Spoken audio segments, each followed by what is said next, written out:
Gert Gobler is one of over 60 African academics who wrote to Chinese President Xi Jinping to thank him for China's unwavering commitment to Africa.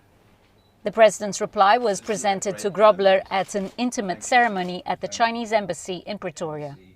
We are deeply, deeply encouraged by the response from President Xi, in which he encouraged us to continue to do good work in the field of research and the field of people-to-people exchanges, and to build our own narrative, to tell our own story. It demonstrates the importance that President Xi shows to Africa and China-Africa relations.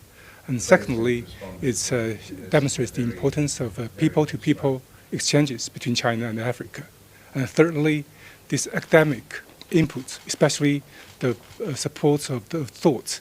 Thought is always the most important and vital weapon when we are faced with challenges. The gesture comes as South Africa's President Cyril Ramaphosa is being hosted by Xi Jinping on a state visit to China ahead of the Forum on China-Africa Cooperation Summit in Beijing.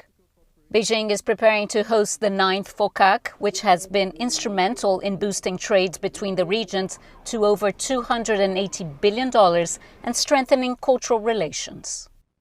We hope, of course, that at the FOCAC meeting that will take place in the next few days, this will also be discussed.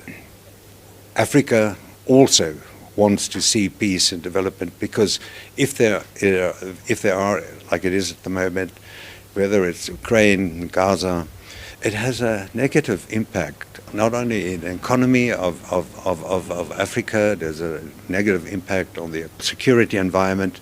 That's what China and Africa would like to do, is to work together, to create peace, to create development, and involve the global south in this.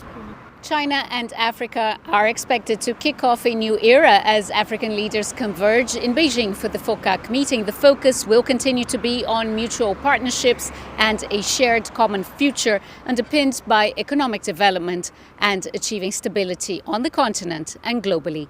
Julie Shar, CGTN, Cape Town.